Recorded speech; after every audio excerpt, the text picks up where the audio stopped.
My wealthy uncle took me in after my parents abandoned me at 13. 15 years later, they showed up, smirking at the will reading, fully expecting to inherit millions.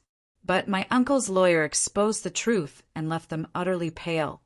My name is Della, and I'm 28 years old, standing now in the plush waiting room of an upscale law firm. My eyes are still swollen from crying at Uncle Walter's funeral yesterday. He was the man who saved me when my parents abandoned me 15 years ago. The elegant mahogany door swings open, and my heart seizes. There they are, Frank and Elaine, my birth parents.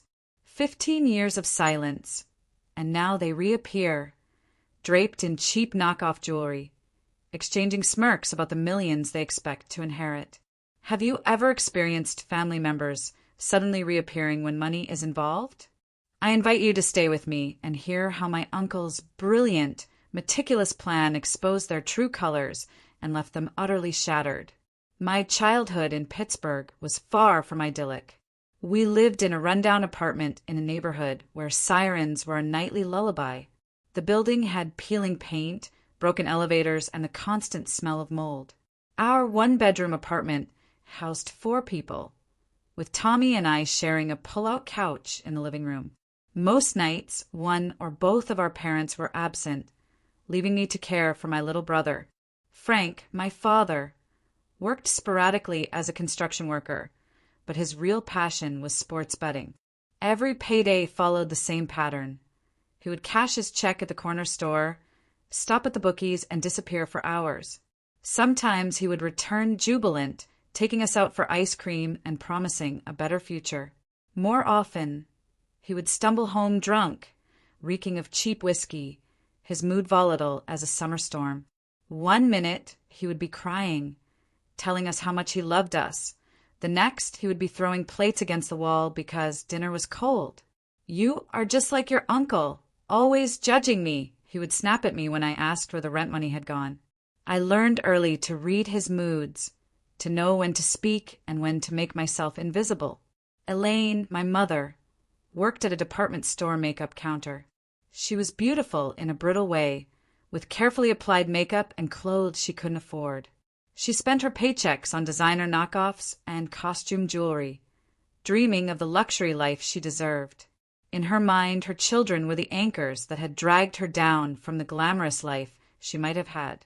"I could have been a model," she would say, looking at old photographs. "I could have been somebody before I got stuck with you too." Tommy was 3 years younger than me, a gentle soul with asthma and a talent for drawing. He had Dad's dark curls, but Mom's delicate features. From the moment he was born, I appointed myself his protector. I made sure he took his medicine, helped him with homework, and diverted our parents' anger when it threatened to engulf him. Food was often scarce in our home. I became an expert at stretching a jar of peanut butter for days, cutting each sandwich into 4 triangles to make it seem more substantial. I learned which neighbors might offer a meal if I mentioned casually that our stove was broken, and which school clubs provided snacks at their meetings.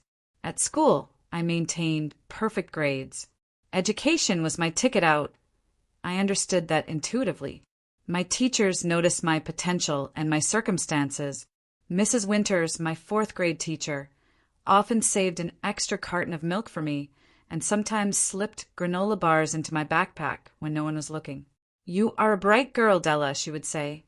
"Do not let anything dim your light." My best friend, Lucy, lived 3 blocks away in a stable, middle-class home with parents who worked regular hours and a refrigerator that was always full. Her home became my sanctuary, the place I escaped to when my parents' fighting became unbearable. Lucy's mom never asked questions when I showed up at dinner time, just set an extra place at the table. One memory stands out from my 8th birthday. Neither of my parents remembered the date. I went to school trying not to care, telling myself I was too old for birthday parties. That evening, I found a small package wrapped in newspaper comics on my pillow. Tommy had saved his lunch money for weeks to buy me a plastic bracelet with purple beads. He had made a card from scraps of construction paper rescued from the school trash can. That night, I cried myself to sleep, not from sadness, but from the pure, sharp love I felt for my brother. I was 10 when I first met Uncle Walter. He arrived in a sleek black car that looked alien on our street. At 35, he was only 7 years older than my father, but seemed to belong to a different species altogether. Walter was tall and confident, wearing a tailored suit and a genuine smile. He was my father's older brother, but the resemblance ended at their shared dark eyes. Walter brought gifts for Tommy, a remote control car that made his eyes widen with delight, and for me, a book about women inventors that showed he had somehow seen into my soul and understood me in a way my parents never had. "You remind me of our grandmother," he told me quietly. She had the same curious mind. The tension between Walter and Frank was palpable. They spoke in clipped sentences, years of resentment compressed into every syllable. "Not all of us had college handed to us on a silver platter," Frank spat when Walter mentioned his company's success. "And not all of us blame everyone else for our problems," Walter replied evenly. After that visit, Walter tried to maintain contact.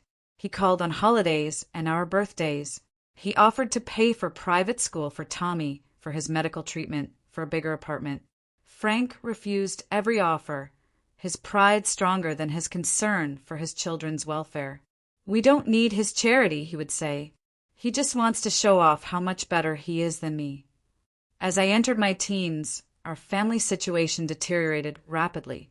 Eviction notices appeared on our door. The electricity was shut off for days at a time. The refrigerator contained nothing but condiment packets from fast food restaurants.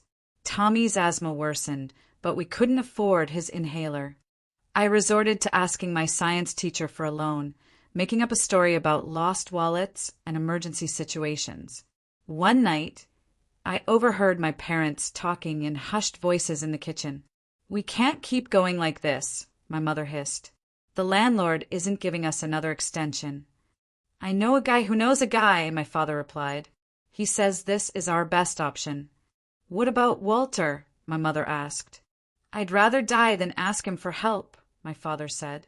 "Besides, this is temporary, just until I land on my feet again." I didn't understand then what they were planning. I wish I had. The day that changed everything started deceptively normal. It was a Thursday in October, crisp and bright with autumn colors. I had just turned 13 the week before, with no acknowledgement from my parents beyond a mumbled happy birthday from my mother. That morning, Frank announced that we were going on a weekend trip to visit an old friend. This was unusual enough to make me suspicious. We never went anywhere, never had money for vacations or outings. "Pack enough for a couple of days," Elaine instructed, handing me a duffel bag. "And help your brother pack, too." There were warning signs I should have noticed. The way Elaine hugged me too tightly before we left, her expensive perfume overwhelming. The way Frank avoided meeting my eyes, staring out the bus window as Pittsburgh receded behind us. The fact that they brought only one small suitcase for themselves while insisting Tommy and I pack several changes of clothes. After a 3-hour bus ride, we arrived in Millbrook, a small town I had never heard of. Frank led us to a modest house on a quiet street where a gray-haired woman waited on the porch. "Kids, this is Margaret," Frank said. "She's an old friend who has kindly offered to let us stay for the weekend." Margaret smiled, but it didn't reach her eyes. She was a stranger to me, though my parents acted as if they had known her forever. Her house was tidy but sparse, with plastic covers on the furniture and walls devoid of personal photos. That first evening, after a silent dinner of spaghetti and canned sauce, my parents announced they needed to run to the store for groceries. "We'll be back soon," Elaine said, applying fresh lipstick in the hallway mirror. "Be good for Margaret." Tommy sat by the window for hours, his small face pressed against the glass, watching for headlights that never appeared. As bedtime approached, he grew anxious. "Where are Mom and Dad?" he asked, his breathing becoming labored the way it did before an asthma attack. "They probably got held up," I reassured him, though my own stomach was knotted with worry. "They'll be back by morning." Margaret set up a roll-away bed in a small back room for us to share. I lay awake most of the night, listening to Tommy's wheezing breaths and the unfamiliar creaks of the strange house. By morning, there was still no sign of our parents. I tried calling their cell phones, but a robotic voice informed me that both numbers were no longer in service. Margaret avoided my questions, busying herself with breakfast preparations and laundry. By the second day, Tommy developed a high fever, his asthma flaring without his medication. Margaret finally called a local doctor who brought an emergency inhaler. As the doctor examined my brother, I confronted Margaret in the kitchen. "Where are my parents?" I demanded. "When are they coming back?" Margaret's shoulders slumped. She looked suddenly older, the lines around her mouth deepening. "I wasn't going to tell you yet," she said softly. "Your parents paid me to keep you for a week. They said they would come back, but—" She pulled an envelope from a drawer and handed it to me. Inside was a single sheet of paper with my mother's flowing handwriting. "Dele and Tommy, we cannot continue like this. You deserve better than what we can provide. Do not try to find us. This is for the best. You will have a better life without us dragging you down." The words blurred as tears filled my eyes. No, I love you. No real explanation. Just abandonment disguised as sacrifice. Margaret called the police that afternoon. They arrived with grim faces and clipboards, asking questions I could barely process. Child Protective Services was contacted. Tommy and I were taken to separate rooms and interviewed. They wanted to know if our parents had ever hurt us physically. No. If they had mentioned where they might go. No. If we had other relatives who could take us in. "My uncle," I said through tears. "Uncle Walter in Chicago." The worst moment came the next day when they told us they were placing us in separate foster homes. Tommy clung to me, his small body racked with sobs. "You can't take him." I begged. "He needs me. He has asthma. He's afraid of the dark." But my pleas fell on deaf ears. Tommy was placed with a family in Ohio, while I was sent to a group home in Millbrook until more permanent arrangements could be made. The last glimpse I had of my brother was his pale face in the back window of a social worker's car, his hand pressed against the glass in farewell. That night in the group home, surrounded by strangers in bunk beds, I felt a coldness settle into my bones. I had lost everything. My parents had abandoned us. I was separated from Tommy. I was completely alone. 2 weeks passed in the group home. I existed in a fog, barely eating, refusing to speak to the counselors or the other girls. I spent my days curled on my assigned bed, clutching the book about women inventors Walter had given me years ago, the only possession I had managed to bring from home. The social worker assigned to my case, Miss Reynolds, visited daily, trying to coax me into conversation. Her patience was finally rewarded when she mentioned she had been trying to locate my uncle, Walter Campbell. I sat up for the first time in days. "Did you find him?" "We did," she said, smiling gently. "He's flying in tomorrow to meet with us." The next day, I waited nervously in the director's office, picking at a loose thread on my borrowed sweatshirt. When Walter walked in, I barely recognized him. His normally immaculate appearance was disheveled, his eyes red-rimmed from lack of sleep. When he saw me, his professional facade crumbled entirely. "Della," he whispered, kneeling before me. "I am so sorry. I had no idea." For the first time since being abandoned, I allowed myself to cry. Walter held me awkwardly at first, then more confidently as his protective instincts took over. The meeting that followed was tense. Walter's anger at my father was palpable, his voice shaking as he spoke to Miss Reynolds. "Frank did this. My own brother abandoned his children." He ran a hand through his hair. "I knew things were bad, but I never imagined. Where is Tommy? I want to see him, too." Miss Reynolds explained that Tommy had already been placed with a foster family in another state. Walter's expression hardened. "That is unacceptable. They need to be together. I am their uncle. their only living relative aside from their parents. I will take them both. What followed was a crash course in the complexities of the child welfare system. Despite Walter's resources and determination, reuniting us wouldn't be simple. The foster family that had taken Tommy was considering adoption. State lines complicated matters. Walter would need to prove he was a suitable guardian for not one, but two traumatized children. I don't care what it takes, Walter told his lawyer on the phone that evening. Hire the best family court attorneys in the country. I want both kids with me by Christmas. In the meantime, Walter rented an apartment near the group home so he could visit me daily while the guardianship paperwork was processed. 3 weeks later, I was released into his temporary custody and we flew to his home in Chicago. Walter's house or mansion, as it seemed to me, was in an upscale neighborhood with manicured lawns and wrought iron gates. My bedroom was larger than our entire apartment in Pittsburgh, with a canopy bed and a walk-in closet already filled with new clothes in my size. Is this all for me? I asked, unable to comprehend such luxury. Of course, Walter said, looking uncomfortable. The decorator helped pick things out. If you don't like anything, we can change it. That first night, I couldn't sleep. The bed was too soft, the room too quiet without Tommy's breathing beside me.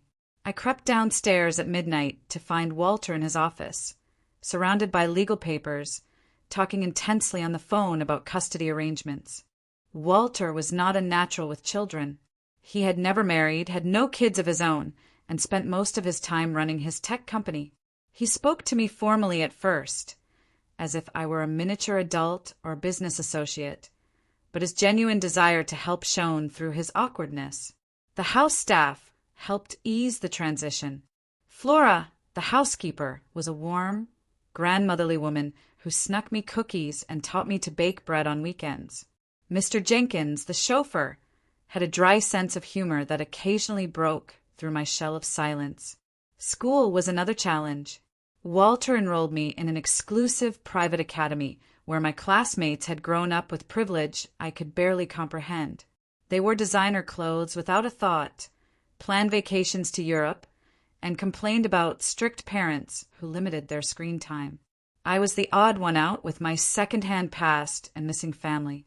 "Why do you live with your uncle?" one girl asked during lunch. "Did your parents die?"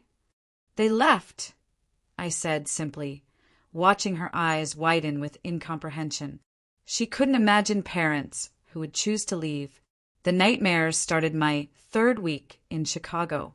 I would wake up screaming for Tommy, convinced he was having an asthma attack and needed me. Walter would rush in, panicked and helpless in the face of my grief. After the 5th night, he arranged for me to see Dr. Bennett, a child psychologist specializing in trauma and abandonment. This kind-faced woman with salt and pepper hair became my lifeline over the following months. "What your parents did says everything about them and nothing about you," she told me during our sessions. "You didn't cause this. You couldn't have prevented it."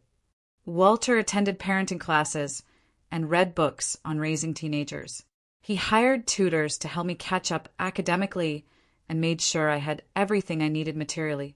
But the breakthrough in our relationship came unexpectedly on the night of my 14th birthday. Walter had arranged a small party with a few girls from school I had become friendly with. After they left, he presented me with a small wrapped package. "It's not much," he said awkwardly, "but I thought you might like it." Inside was a silver locket. When I opened it, I found a small photograph of Tommy and me, taken years ago at a rare family picnic when we were still a family of 4. "How did you get this?" I asked, my voice breaking. "Asked your old neighbors if they had any photos," Walter admitted. "Mrs. Winters, your former teacher, had this one from a school event. I thought you would want to keep him close until we get him back. That was when the dam broke." I sobbed in Walter's arms, releasing months of pent-up fear and grief. He held me awkwardly at first, then with more confidence. "I'm not trying to replace your parents, Della," he said quietly. "I know I cannot, but I promise you I will never leave you. And I will not stop until Tommy is here, too. That night, Walter shared stories about his and Frank's childhood, how their father had been harsh and critical, especially toward Frank, who struggled in school, how their mother had made Walter promise to look out for his younger brother before she died of cancer, how he had tried to help Frank over the years, only to be rebuffed time and again. I failed him, Walter admitted, and by extension, I failed you and Tommy. I should have done more, pushed harder. You are helping now, I said. That is what matters. 6 months after I moved to Chicago, we received news from the private investigator Walter had hired. Tommy had been located with his foster family in Columbus, Ohio. They were reluctant to give him up, having already formed attachments, but Walter was determined. Our first visit was supervised by social workers. Tommy had grown taller in our months apart, but was still painfully thin, his eyes too large for his face. When he saw me, he launched himself into my arms with a cry. Della, you came. I knew you would find me. I held him so tightly he squeaked in protest. I catalogued changes in my little brother. His asthma was better managed now, his foster parents ensuring he had proper medication. He was enrolled in art classes, his natural talent flourishing with proper supplies and instruction. Part of me was grateful they had taken good care of him, even as I resented them for having the time with him that I had lost. Walter knelt to Tommy's level, introducing himself gently. I have heard so much about you, he said. Della talks about you all the time. Tommy studied Walter carefully before asking, Are you going to be our new dad? Walter glanced at me, then back to Tommy. I would like to be your guardian, if that is okay with you. We can figure out what you want to call me later. As we left that first visit, Tommy clung to my hand. Don't leave me again, he begged. Never, I promised. Walter is going to bring you home with us soon. Walter was true to his word. He didn't give up despite the legal obstacles. He hired the best family law attorneys, attended every court hearing, and proved his commitment to both of us. For 2 years, Walter fought through the legal system to reunite Tommy and me. The custody battle was complicated by state boundaries, the foster family's attachment to Tommy, and concerns about Walter's demanding career and bachelor lifestyle. But Walter's determination never wavered. He restructured his company to allow him more time at home, renovated a bedroom specifically for Tommy, and even installed a state-of-the-art air purification system to help with Tommy's asthma. The day Tommy finally came home to Chicago permanently was the happiest day of my life since our parents had left. He was 12 by then, still small for his age but healthier, his creative spirit intact despite everything he had endured. Walter arranged a welcome home party with balloons and Tommy's favorite chocolate cake. For the first time, the mansion felt like a home. Walter's approach to parenting was unique. Having never had children, he treated us more like young adults than kids, explaining his decisions and listening to our opinions. He spoke to us about his business, Campbell Tech Solutions, a cybersecurity firm he had built from scratch. The company protects other businesses from hackers and data breaches, he explained one evening at dinner. Think of it as a digital security system. I found myself fascinated by the business world Walter inhabited. Numbers had always made sense to me, patterns and projections coming naturally to my analytical mind. When Walter noticed my interest, he began bringing home simplified versions of business problems for us to discuss. What would you do in this situation? He would ask, outlining a client's dilemma or a marketing challenge. Tommy, meanwhile, flourished in his new arts-focused middle school. Walter had converted a sunroom into an art studio for him, complete with professional quality supplies and north-facing windows for optimal light. Tommy's asthma improved dramatically with proper medical care and less stress, his attacks becoming rare occurrences rather than weekly events. Gradually, the three of us formed our own family traditions. Sunday dinners were sacred, no business calls or homework allowed. We took summer trips to national parks, Walter patiently hiking at our pace despite his fitness advantage. For Christmas, we volunteered at a local shelter before exchanging our own gifts, Walter insisting that giving back was part of the privilege we now enjoyed. On my 16th birthday, Walter presented me with legal papers. He wanted to formally adopt both Tommy and me, giving us his last name. "You don't have to decide right away," he said, "and you can keep your original name if you prefer. This changes nothing about how I feel about you both." Tommy immediately said yes, thrilled at the idea of officially becoming a Campbell.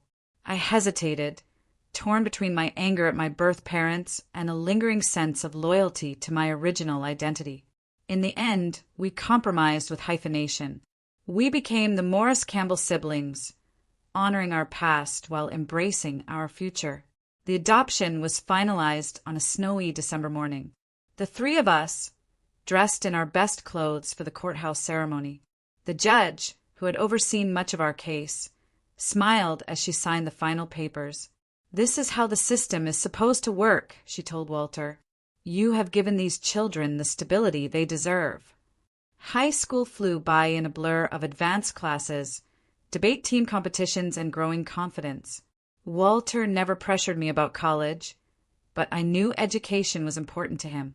When acceptance letters arrived from several prestigious universities, I chose Northwestern's business program, allowing me to live at home while attending classes. Tommy continued to develop his artistic talents, his paintings winning regional competitions and eventually earning him a spot at a selective arts high school.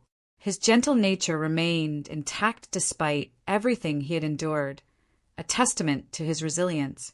Walter made good on his promise to teach us about business, but not in the way I expected.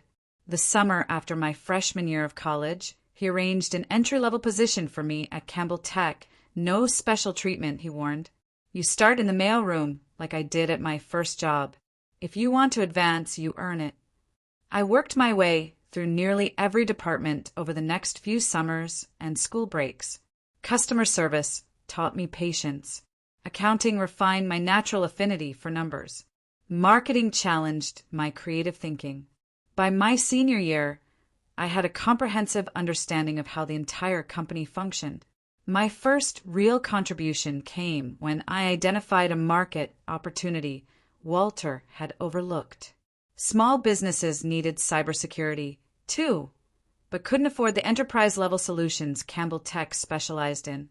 I developed a scaled-down, subscription-based service that opened an entirely new revenue stream. "This is brilliant," Walter said, reviewing my proposal. "I want you to present this to the board yourself." At 22, fresh out of college, I stood before the company's board of directors and pitched my idea. They approved it unanimously, impressed not just with the concept, but with my thorough market analysis and implementation plan. 6 months later, when the new division showed strong initial profits, Walter named me Vice President of Small Business Solutions. "You earned this," he said, handing me a business card with my new title. "This has nothing to do with our relationship and everything to do with your abilities." Tommy, now 19 and studying at the Art Institute of Chicago, designed the logo for the new division. His talent had evolved from simple drawings to sophisticated digital art and traditional painting.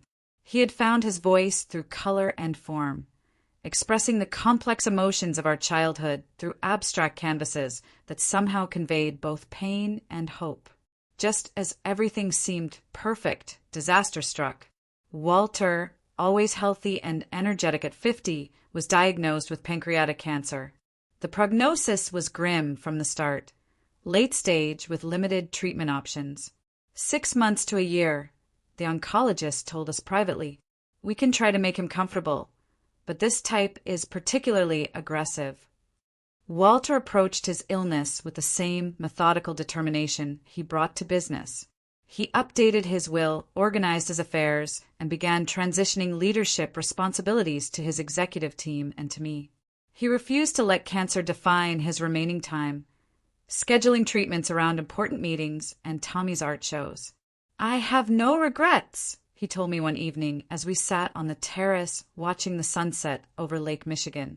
"Finding you and Tommy gave my life meaning beyond business success.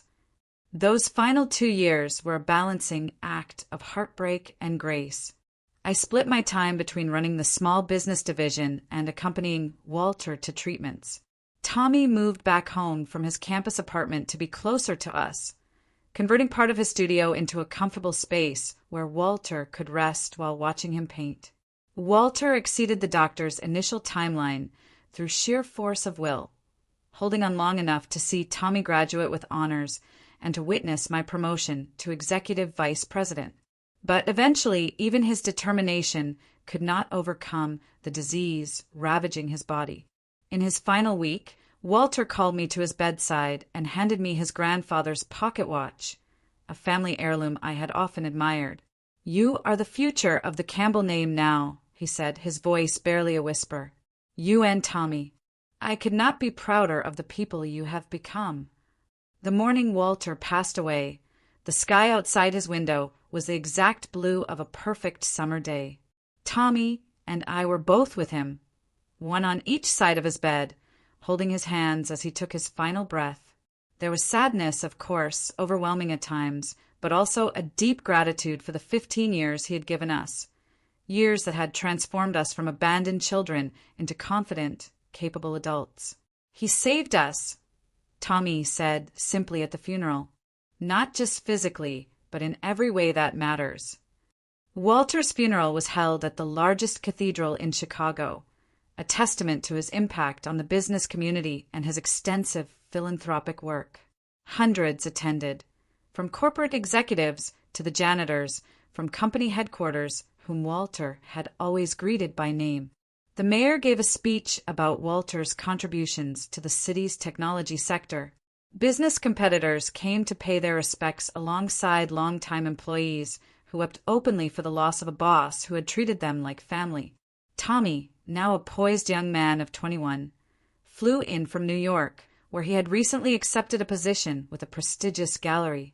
He performed a piano piece he had composed for Walter, the haunting melody capturing both our grief and our gratitude.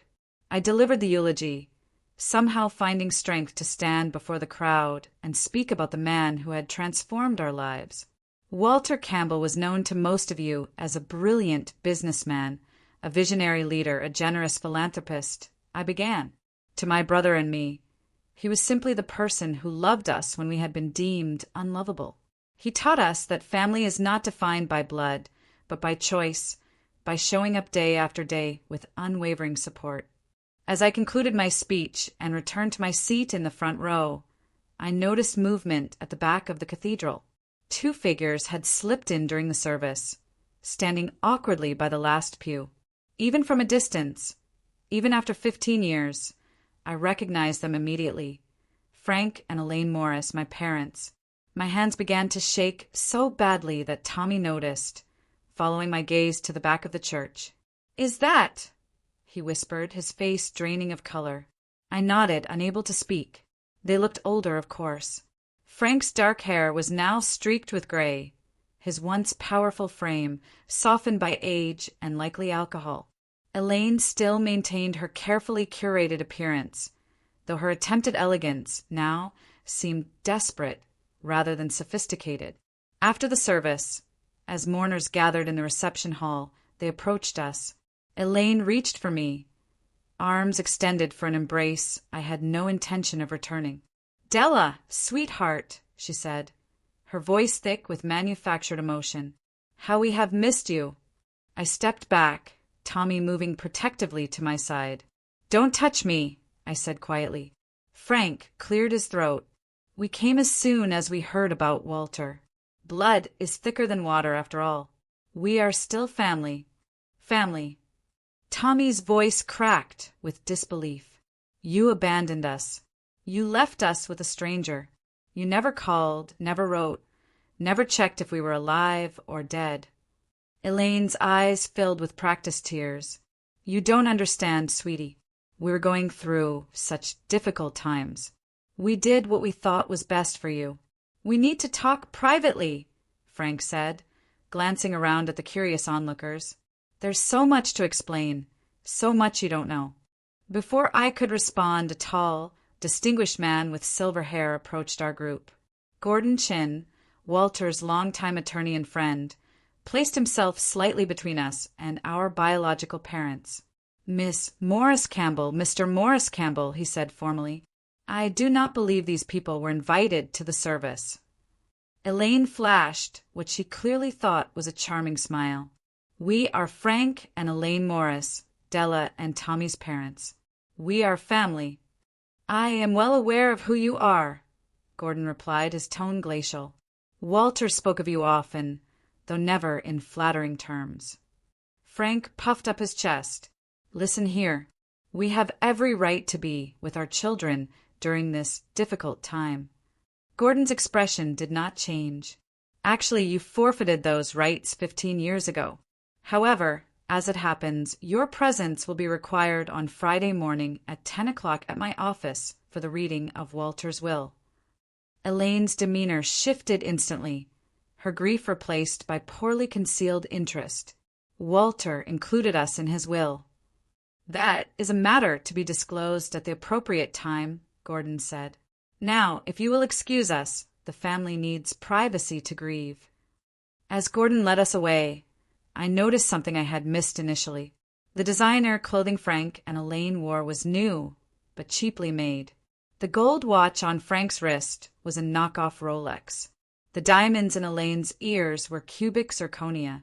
They were still playing the same old game, presenting an illusion of success that had no substance behind it. Later that evening, back at the house that now felt too empty without Walter, Tommy expressed his concerns. Why would Walter include them in his will, and why would they show up now after all this time? They obviously heard about Walter's money, I said bitterly. They always did have a talent for sniffing out potential paydays. Gordon, who had joined us for a quiet dinner, nodded. I believe you are correct, Della. However, I would ask that you both attend the reading on Friday. Walter was very specific about who needed to be present. Tommy frowned. I don't want them there. They don't deserve anything from Walter. I understand, Gordon said gently, but I believe you will want to witness this particular reading. Walter had his reasons for the arrangements he made. That night I couldn't sleep. I wandered through the quiet house, eventually finding myself in Walter's study. Everything remained exactly as he had left it. His reading glasses still perched on top of a financial report, his favorite pen resting in its holder. I sat in his leather chair, inhaling the lingering scent of his cologne. What were you planning, Walter? I whispered to the empty room. What final lesson do you have for us? Friday morning dawned bright and clear, a beautiful September day that seemed at odds with the tension coiling in my stomach. Tommy and I arrived at Gordon's law firm 15 minutes early, dressed formally in respect for the occasion. The office, located in a historic building in downtown Chicago, exuded old-world wealth with its oak paneling, Persian rugs, and oil paintings of stern-faced founders. Gordon greeted us in the lobby, his usual composed demeanor offering a steady anchor in the emotional storm I felt brewing. They have not arrived yet, he informed us. We will be using the main conference room. Can I offer either of you coffee or water while we wait? We both declined, too nervous to consume anything. At precisely 10 o'clock, the elevator doors opened, and Frank and Elaine stepped out. They had clearly made an effort with their appearance, wearing what looked like newly purchased clothing. Elaine's hair was freshly colored and styled, her makeup expertly applied. Frank had attempted to tame his thinning hair with too much product, and the scent of his aftershave reached us before he did. Good morning, Elaine trilled, as if we were gathering for a pleasant social occasion rather than the distribution of assets from the man who had raised her abandoned children. Gordon led us all to the conference room, where several others already waited. Flora, who had been Walter's housekeeper for 20 years, Martin Weber, the chief financial officer of Campbell Tech, and Jessica Leung, Walter's executive assistant. Now that everyone is present, we can begin, Gordon said, taking his place at the head of the polished mahogany table. He opened a thick leather portfolio and adjusted his reading glasses. This is the last will and testament of Walter Edward Campbell, revised and signed 6 months ago with all sound mental faculties and in the presence of 3 witnesses. Frank shifted impatiently in his seat. Can we skip to the important parts? We all know Walter was loaded. Gordon regarded him coldly. Mr. Morris, this proceeding will follow proper legal protocol. If that is inconvenient for you, you are welcome to wait outside until your specific portion is addressed. Frank subsided, but I caught the quick glance he exchanged with Elaine, a look of barely suppressed excitement. Gordon began with the standard legal preamble before moving to the specific bequests. Walter had been generous with his charitable giving, establishing substantial endowments for education, medical research, and arts organizations. He left significant funds to his alma mater for a scholarship program specifically designed for children in foster care. Flora wiped tears from her eyes when Gordon announced that Walter had left her the lakeside cottage she had always admired, along with a retirement fund that would ensure her comfort for the rest of her life. Longtime employees received generous financial gifts, including Jessica and Martin. As Gordon continued reading, I noticed Frank becoming increasingly agitated, checking his watch and whispering to Elaine. They had clearly come for one thing only, and their impatience was palpable. And now, Gordon said, looking up from the document, we come to the matter of Frank and Elaine Morris. Frank sat up straighter, nudging Elaine, who quickly arranged her features into an expression of somber attention. To my brother, Frank Morris, and his wife, Elaine Morris, Gordon read, I leave the sum of $1 each, along with the enclosed letter, which is to be read aloud at this time. $1. Frank exploded, his face flushing dark red. This is a joke, right? Some sick final prank. Please contain yourself, Mr. Morris, Gordon said firmly. As instructed, I will now read Walter's letter addressed to you both. He opened a sealed envelope and unfolded several pages of Walter's distinctive handwriting. Frank and Elaine, Gordon read, if this letter is being read to you, it means you have done exactly what I predicted you would do. You have reappeared after 15 years of absence, drawn by the scent of money, like vultures to carrion. Elaine gasped dramatically, placing her hand over her heart. What you may not know, Gordon continued reading, is that I am fully aware of your actions, both before and after you abandoned your children. 15 years ago, exactly 3 days after leaving Della and Tommy with a stranger, you contacted me, demanding $50,000 in exchange for your silence about what you termed your part in separating us from the kids. Tommy looked at me in shock. This was information neither of us had known. Over the subsequent 15 years, you attempted to extort money from me no fewer than 13 times. Each time, I documented your communications, recorded your phone calls, and preserved your emails. The most recent attempt was 5 years ago when you, Frank, threatened to tell Della and Tommy that I had paid you to disappear from their lives, a vicious lie that would have devastated them. Frank's face had drained of all color. Elaine was frantically shaking her head as if denying the words could make them untrue. Gordon paused, then pressed a button on a remote control. A screen descended from the ceiling, and a video began to play. There was Frank, visibly intoxicated, sitting in what appeared to be a cheap motel room. Listen, Walter, Frank slurred on the video.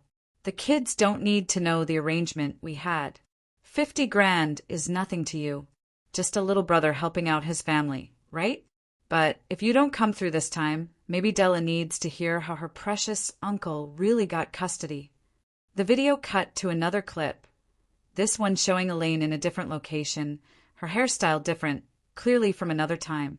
Walter, be reasonable, she said smoothly. We could have fought you for custody if we wanted to. We could tell Della you kidnapped her, that we've been searching for years. Is that what you want her to think? Just wire the money like before, and this all goes away. Gordon, stop the video. The silence in the room absolute, except for Tommy's ragged breathing. As you can see, Gordon continued reading Walter's letter, I have kept meticulous records of your attempts at extortion. What you may not know is that your criminal activities extend beyond harassing me. My investigators have documented your involvement in multiple confidence schemes across several states, your defrauding of elderly victims, and your attempts to extort other successful business people using similar tactics to those you employed with me. Gordon looked up from the letter.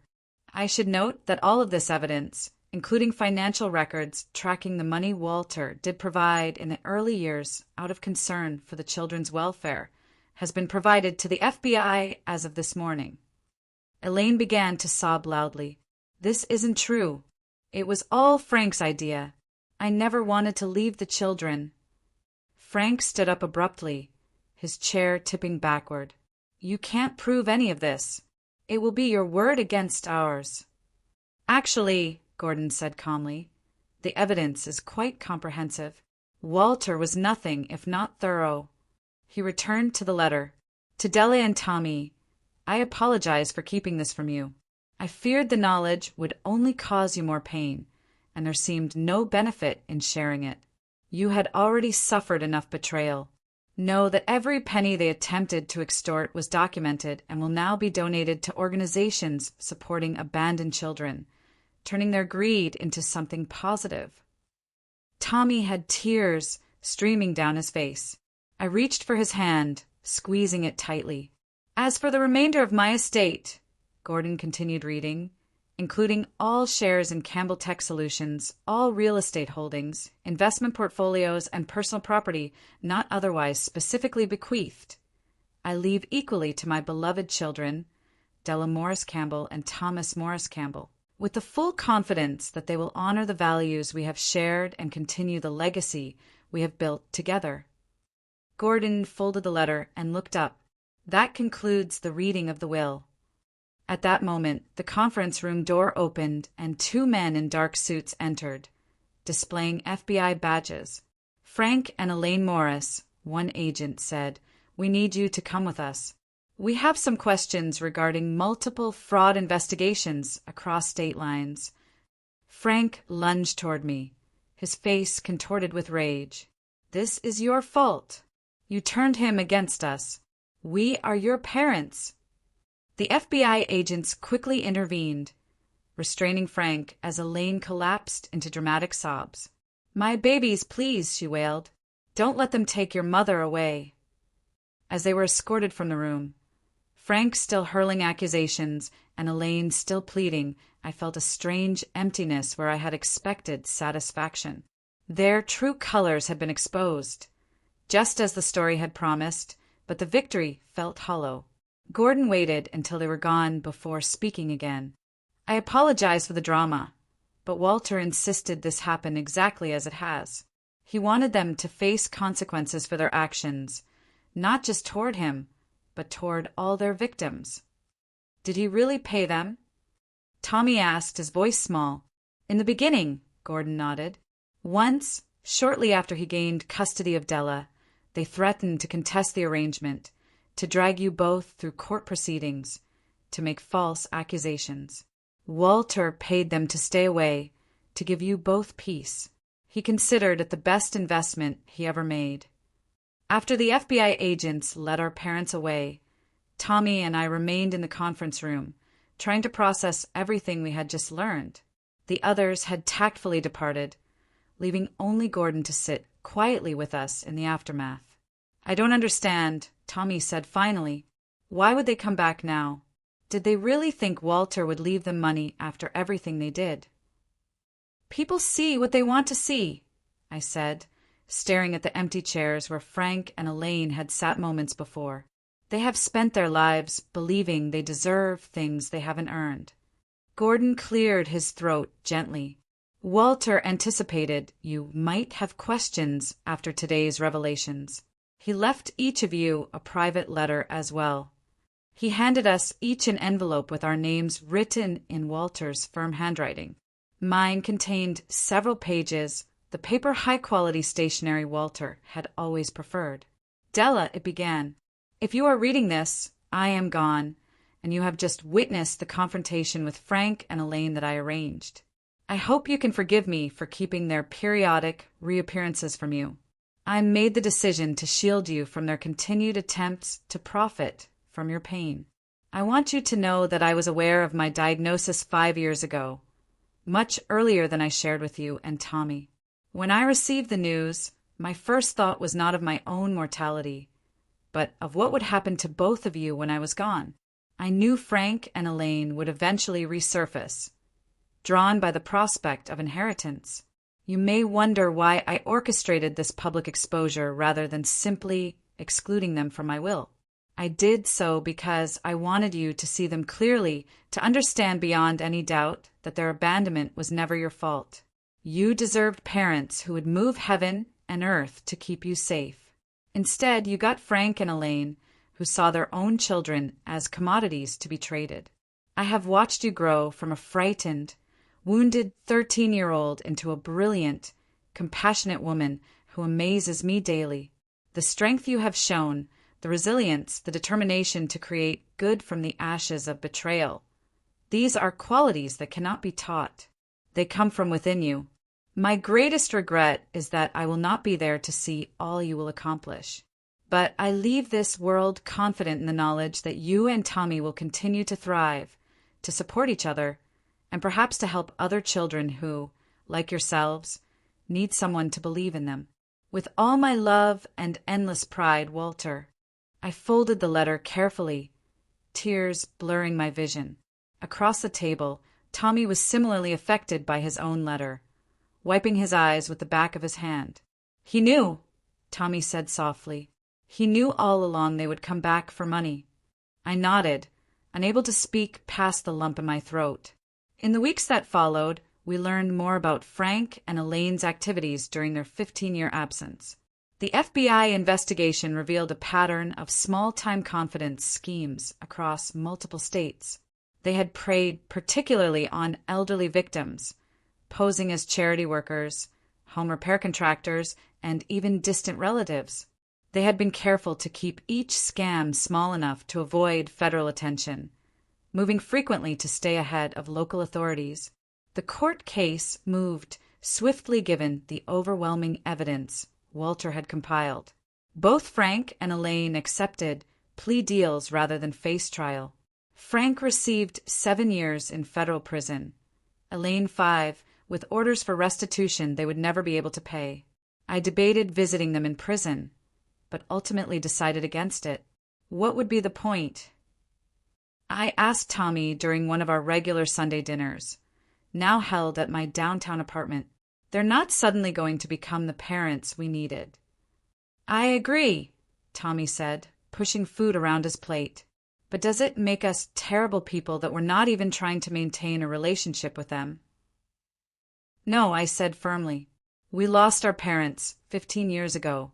The people in those prison cells are strangers who happen to share our DNA. Walter was our real parent in every way that matters.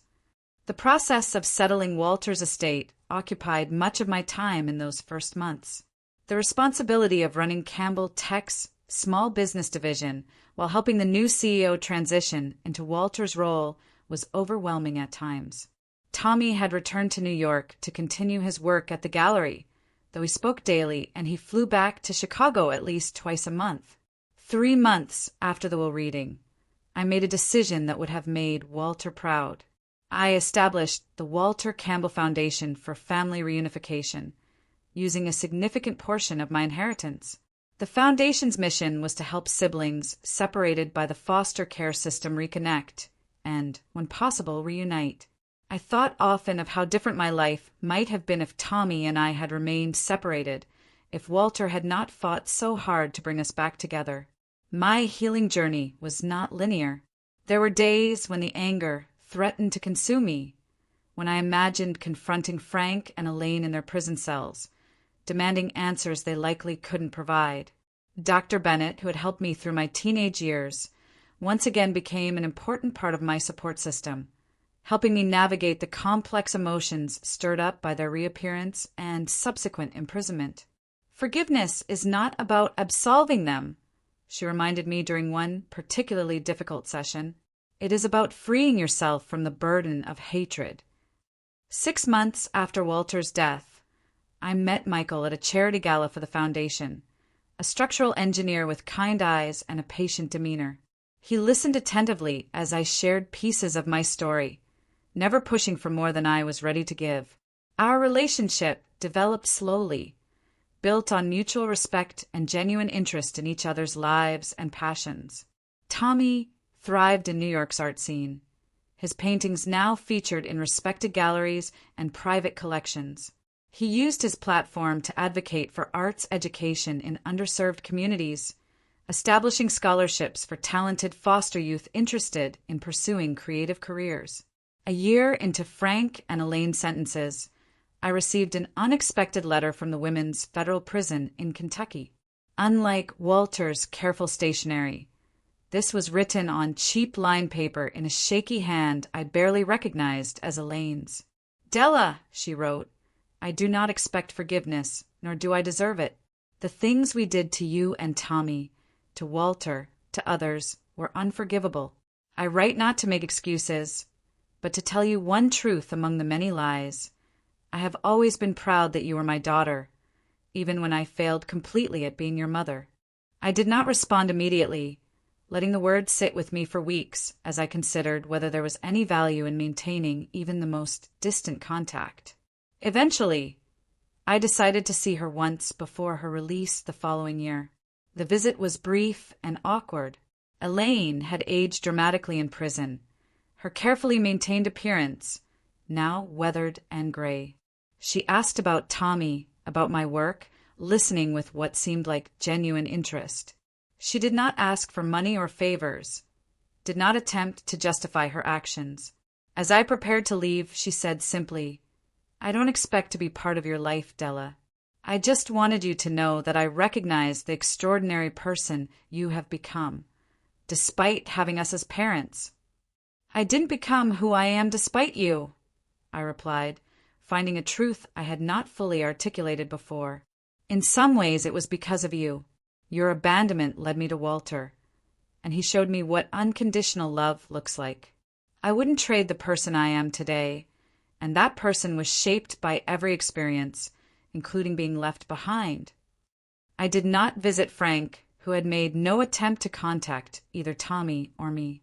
Some bridges remain permanently burned, and I had made peace with that reality.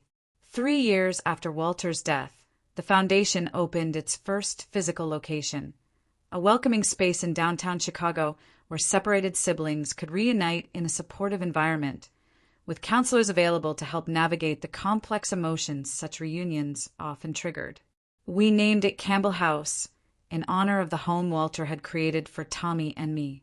The most profound moment in my healing journey came unexpectedly during the open house celebration for Campbell House. A 12-year-old girl approached me, clutching a handmade thank you card. "The foundation helped me find my little brother," she told me, her eyes bright with joy. "We were separated for 3 years, but now his foster family brings him to visit me every month. They're even talking about adopting me too, so we can be together all the time." In that moment, I felt Walter's presence so strongly it took my breath away. This was his legacy continued through us, not the financial empire he had built, but the belief that family, whether born or chosen, was worth fighting for. "Family is not defined by blood," I told a reporter who covered the foundation's work. "It is defined by who shows up, who stays, who makes you feel safe and valued and loved." Walter taught us that, and it is the most valuable inheritance he left us. As I build my life now, balancing my role at Campbell Tech with the foundation's growing work, I carry Walter's lessons with me. I have learned that the deepest wounds can become well springs of compassion if we allow them to be. I have discovered that the best revenge against those who hurt us is not to cause them pain in return, but to create joy and purpose from what they tried to destroy.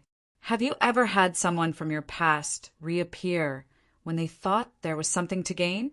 How did you handle it? I would love to hear your stories in the comments below.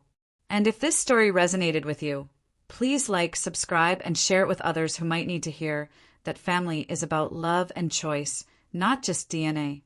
Thank you for listening to my journey, And remember that sometimes the greatest gifts come from our deepest pain.